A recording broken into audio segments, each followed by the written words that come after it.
Chers collègues, chers amis, alors je vais me faire l'avocat du diable et évidemment l'apparition d'une hémorragie papillaire chez une patiente myope et hypertone est éminemment suspecte. Cependant, est-ce que ici l'hémorragie papillaire est vraiment glaucomateuse? Il faudrait que, pour qu'elle le soit, filiforme, enflammège, radiaire temporale inférieure et surtout au niveau de la marge optique. Et ce n'est pas le cas car vous avez vu que l'hémorragie papillaire était au niveau de l'excavation et donc c'est un peu suspect. On peut voir de ce type d'hémorragie dans des disséminations papillaires. Et quand on regarde la littérature, dans 80% des cas, une hémorragie papillaire survient sur un nerf optique d'apparence absolument normale. Il faudra de toute façon, même si le contexte n'est pas évocateur ici, rechercher une autre pathologie, une oblitération vasculaire, une rétinopathie diabétique, un décollement postérieur du vitré, même une noïa, et une traction vitréenne dans le cadre d'une myopie. L'hémorragie papillaire pouvant être également favorisée par d'autres pathologies qui n'existent pas ici, mais là on peut dire vraiment que l'hémorragie n'a pas une topographie tout à fait caractéristique d'un glaucome puisqu'elle n'est pas en regard de la bordure neurorétinienne. Est-ce qu'il y a un risque de glaucome? Alors l'étude clé dans le domaine de l'évolution de l'hypertonie oculaire est l'OHTS, et regardons un petit peu les données que nous apprenons avec cette étude qui a recruté un nombre très important de patients. On voit effectivement que l'apparition d'hémorragie du disque, en particulier récurrente, récidivante, est un facteur de risque de survenue de glaucome. Mais quand on regarde les données, et je me fais l'avocat du diable, et vous imaginez, la plupart des yeux, 87%, dans lesquels une hémorragie est apparue, n'avaient pas de glaucome à ce moment. Cela veut dire que le glaucome était survenu après, donc il n'y a pas obligatoirement d'implication vers le glaucome. Et inversement, le pourcentage de patients qui avaient un glaucome, qui convertissait de l'hypertonie vers le glaucome débutant, était sans hémorragie papillaire dans 87% des cas. Donc on voit que lorsqu'il y a une hémorragie de la papille, il n'y a pas obligatoirement un glaucome, et lorsqu'il y a un glaucome, il n'y a pas obligatoirement une hémorragie de la papille.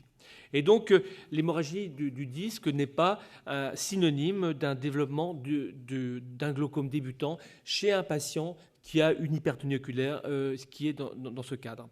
D'autre part, l'OCT, on l'a bien vu, alors je ne vais pas reprendre les clichés, mais on voit très bien, et Hélène Bresson-Dumont nous l'a montré tout à l'heure, les troubles, les anomalies des fibres se trouvent en nasal supérieur en cas de myopie et en temporal inférieur en cas de glaucome. Et dans ce cas, les altérations, que ce soit en 2009 ou en 2014, ne se situaient qu'en nasal supérieur, probablement du fait de la morphologie du nerf optique et de la dispersion. Quand on regarde l'OCT peut nous aider en cas d'hémorragie, mais voici, il faut vraiment qu'il y ait une atteinte très importante du glaucome associant hémorragie du disque, anomalie des fibres et atteinte du champ visuel, car s'il y a une simple hémorragie du disque optique, on voit que le taux moyen, l'épaisseur moyenne des fibres visuelles n'est diminuée que de 9% par rapport à un groupe de sujets contrôle. 9%, si vous partez d'une base de 90 ou 100 microns, c'est à peine 9 microns. Il faut vraiment s'intéresser à la zone temporale inférieure, ce qui n'était pas tout à fait le cas, pour avoir une spécificité dans la prédictibilité du risque d'altération de la couche des fibres visuelles. Le complexe ganglionnaire ne va pas nous aider non plus, car plusieurs études indiquent qu'il y a une anomalie de la couche des fibres visuelles périmaculaires en cas de simple myopie. Et vous voyez ici un patient qui a une atteinte myopique, sans glaucome, et on retrouve exactement le même aspect en cas de glaucome avec ou sans myopie. Quels sont les facteurs de risque de progression si le glaucome va s'installer?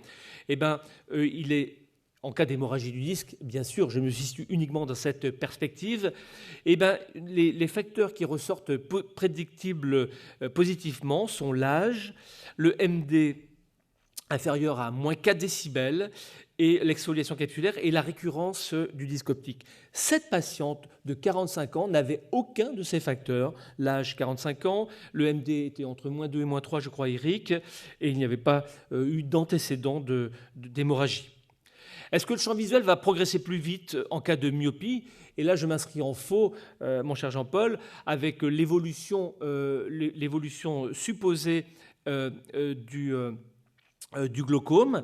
Voici une étude récente qui compare des patients ayant un glaucome à pression élevée et métrope, un groupe de patients ayant une pression élevée avec une myopie faible et une myopie forte. Et on voit que dans le groupe des patients ayant une myopie forte au-delà de 7 dioptries, l'évolution à la fois du champ visuel et en VFI et MD est extrêmement faible, et tout laisse à penser que dans cette population de patients, il y a peut-être des glaucomes, mais peut-être des simples patients myopes qui n'évoluent pas. Et on voit que les glaucomes faiblement myopes évoluent de la même façon que les patients hémétropes. Par contre, les patients fortement myopes n'évoluent pas. Et cette patiente était fortement myope, je crois que c'était moins 7 dioptries.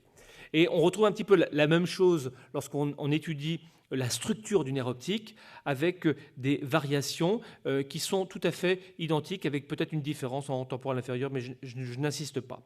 Alors, est-ce que c'est vraiment... Alors, c'est vrai que l'existence d'une hémorragie me concerne et va m'agacer, voire m'inquiéter chez cette patiente quand même, il faut bien le dire. Est-ce que ce sera vraiment urgent de traiter cette patiente? Non, pas vraiment, parce que la progression vers un véritable glaucome sera de 19 mois vers un véritable, si le glaucome existait, et de 16 mois en cas de simple hypertoniculaire. Donc on a tout à fait le temps de la réflexion avant de traiter. Et je passe très rapidement sur cette diapositive qui vous a été présentée, qui montre effectivement que l'hémorragie du disque peut, dans certaines circonstances, être un facteur de risque de conversion, mais ce n'est pas le cas, parce que l'hémorragie ici n'était pas glaucomateuse, à mon avis. Mais nous avons le temps, puisque nous avons 40 mois pour que cela soit vraiment significatif. L'American Academy donne des recommandations sur l'indication thérapeutique et dit qu'en cas de glaucome prépérimétrique, il peut y avoir des circonstances où l'on traite les patients dans certains cas avec des facteurs de risque que l'on connaît, l'âge, la myopie et l'hémorragie. Donc évidemment, cela sera suspect et je vous encourage bien sûr à être extrêmement prudent. En conclusion, et pour me faire l'avocat du diable, avec un grand sourire, je dirais que c'est une simple hypertonie oculaire sur un terrain myopique sans signe documenté de glaucome, mais ma connaissance et ma conviction fera que je serai extrêmement prudent et je reconnais que je serai enclin à revoir la patiente rapidement et continuellement pour éventuellement revoir mon point de vue. Merci Philippe. Merci Philippe.